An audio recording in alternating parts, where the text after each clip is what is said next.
Imagine commanding one of the most powerful armies on Earth.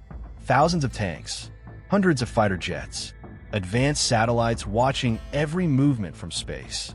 Your mission seems simple: invade one country. But as your forces approach the border, the map suddenly begins to look terrifying. Towering mountain ranges stretch across the horizon like natural fortress walls. Vast deserts lie ahead, so hot and empty they can destroy armies before a single shot is fired. And far to the south, one narrow strip of water controls the flow of a fifth of the world's oil. If a war starts here, the entire global economy could shake. This is not just any country.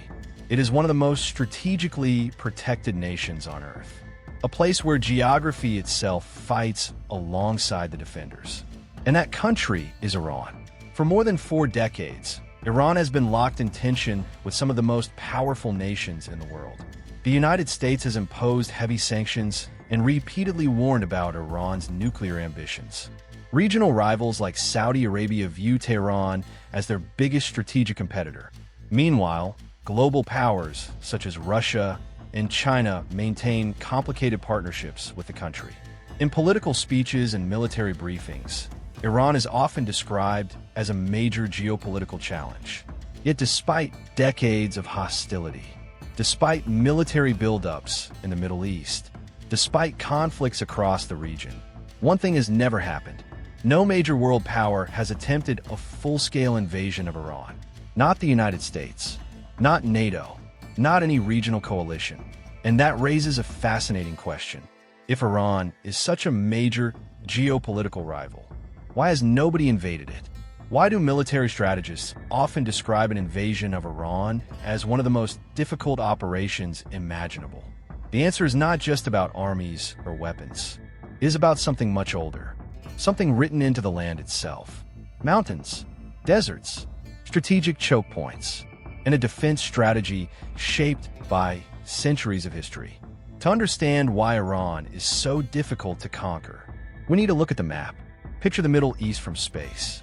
At the center of this region sits a vast plateau surrounded by mountains. This is Iran. With more than 1.6 million square kilometers of territory, Iran is one of the largest countries in the region. But size alone doesn't make a country hard to invade. What truly matters is the terrain. And Iran's terrain might be one of the most defensive landscapes on Earth. The first barrier, the Zagros Mountains. Let's start on Iran's western border. If an invading army attempted to move east from Iraq toward Iran, they would quickly encounter one of the most formidable natural barriers in the Middle East, the Zagros Mountains. This mountain range stretches roughly 1,500 kilometers across western Iran. Its peaks and valleys create an incredibly complex landscape filled with narrow passes and steep ridges. For military planners, this terrain is a nightmare. Large armored formations cannot move quickly through mountain passes. Supply lines become vulnerable.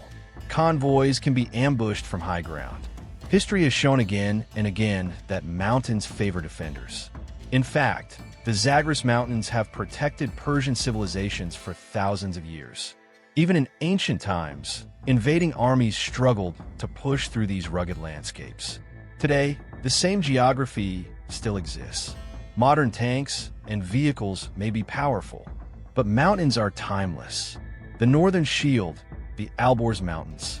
Now imagine an invading army somehow manages to cross the Zagros Mountains. They advance deeper into the country, but the next obstacle appears almost immediately. To the north stands another massive mountain system, the Alborz Mountains. These mountains form a natural wall protecting northern Iran. And at their southern edge lies one of the most important cities in the region, Tehran, the capital of Iran. The Alborz Mountains rise sharply, with peaks exceeding 5,000 meters in altitude. The tallest peak, Mount Damavand, towers over the region like a giant volcanic sentinel. For any invading force trying to capture Tehran, this terrain would create enormous logistical challenges. Fighting uphill in mountainous terrain has always been one of the most difficult types of warfare. History, from Napoleon's campaigns to modern conflicts in Afghanistan, has repeatedly shown that armies struggle to control mountain regions. Iran's geography forces any invading force to fight through layer after layer of natural defenses. The desert fortress. But mountains are only the beginning. Deep in the center of Iran lie two vast deserts that make large parts of the country incredibly difficult to cross. The first is the Dashti Cavern, also known as the Great Salt Desert. This area is filled with salt flats, mud plains, and extreme heat. Vehicles can easily become trapped in unstable ground. Water sources are scarce, and the temperatures can become deadly. Then there is the Dashti Lut. This desert is famous for being one of the hottest places ever recorded on Earth. Satellite measurements have detected surface temperatures exceeding 70 degrees Celsius. For military forces operating in such an environment, logistics become incredibly complicated. Armies require enormous amounts of water, fuel, and supplies. In desert conditions, supply chains become fragile lifelines. If those supply routes are disrupted, entire operations can collapse. So even if an invading army manages to break through the mountains, they still face one more challenge: the desert itself. And that is only half of the story. Because Iran's strategic defenses are not limited to land. They extend far into the sea. Geography may provide natural protection, but Iran has built an entire military strategy designed to amplify these advantages. Instead of relying purely on conventional military power, Iran focuses on something called asymmetric warfare. This strategy is based on a simple idea. If a country cannot match global superpowers in raw military strength, it can make wars so complicated and costly that no enemy wants to start it. Iran has spent decades preparing exactly for that scenario. The mosaic defense strategy. One of Iran's most important defensive concepts is often described as mosaic defense. Rather than concentrating all military power in a single central command structure, the country is divided into multiple defensive regions. Each region contains military units capable of operating independently. This means that even if an invading force captures major cities or military bases, resistance would not stop. Local forces could continue fighting across the country. The idea is similar to turning the entire nation into a network of defensive zones, each one capable of slowing down an invading army. And over time, this could transform a quick invasion into a long and exhausting conflict. Another important part of Iran's military structure is the Islamic Revolutionary Guard Corps, often called the IRGC. This organization operates alongside the regular Iranian military, but its mission is different. The IRGC focuses heavily on unconventional warfare, missile programs, and regional influence. Over the years, it has developed extensive experience in asymmetric strategies. Missile forces, drone capabilities, and naval tactics all play key roles in Iran's defensive planning. The goal is not necessarily to defeat a superpower in a traditional battle. The goal is to make any war extremely expensive and unpredictable. But perhaps Iran's most powerful strategic advantage lies not in its mountains or deserts. It lies in the water to the south. There, between Iran and the Arabian Peninsula, sits one of the most important maritime choke points in the world, the Strait of Hormuz. This narrow passage connects the Persian Gulf with the open ocean. At its narrowest point, the strait is only about 33 kilometers wide. Yet through this tiny corridor flows one of the most critical resources in the modern world: oil. Roughly 20% of global oil shipments pass through the Strait of Hormuz every day. This means that any disruption to this waterway could have enormous consequences for global energy markets. Iran understands this very well. In times of crisis, Iranian naval forces have repeatedly demonstrated their ability to threaten shipping in the strait. Fast attack boats, naval mines, missile systems positioned along the coastline. All of these capabilities are designed to control or disrupt traffic in the region if a war ever begins. And the consequences would extend far beyond the Middle East. Energy prices would surge. Shipping routes could be disrupted. Global markets would react almost instantly. In other words, a conflict involving Iran could quickly become a global economic crisis. And that brings us to the final and perhaps most important factor: the hidden cost of war. There's a reason military planners rarely speak casually about invading Iran, because when analysts simulate such a conflict, the results are often sobering. Invading Iran would not resemble the invasion of Iraq in 2003, nor would it look like operations in smaller countries.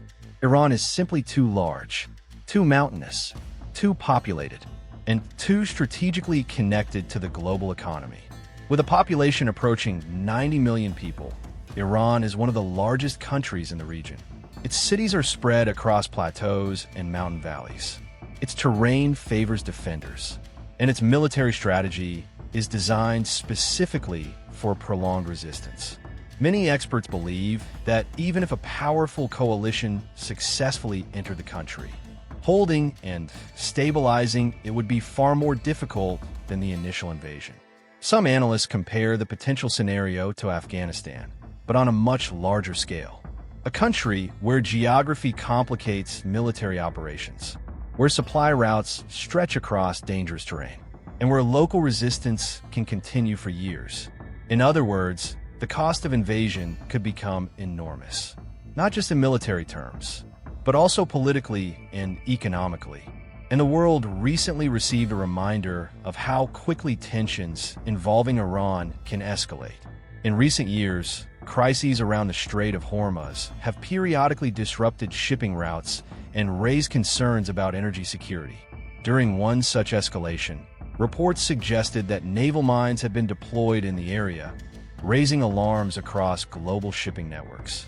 Oil markets reacted almost immediately. Prices surged, shipping companies reconsidered their routes, and governments around the world monitored the situation carefully. This moment demonstrated something crucial. Iran does not necessarily need to defeat global powers militarily. It only needs to create enough uncertainty and disruption to make war extremely risky. And when a country sits at the center of one of the world's most important energy corridors, that leverage becomes incredibly powerful. So what does the future hold? Iran occupies one of the most strategic positions on Earth. It connects the Middle East with Central Asia. It borders the Persian Gulf and the Caspian region. It sits near critical energy routes that supply much of the world. And its geography continues to shape the calculations of military planners around the globe. Any major conflict involving Iran would not remain isolated. It could affect international shipping, energy markets, regional alliances, and possibly the global balance of power. That is why, despite decades of tension, the idea of invading Iran remains one of the most complex and risky military scenarios imaginable. Because sometimes the strongest defense is not an army. Sometimes it is the land itself. Mountains that slow armies, deserts that destroy supply lines, and narrow waterways that control the flow of the global economy. Together, they create a powerful question that still echoes in the halls of military strategy.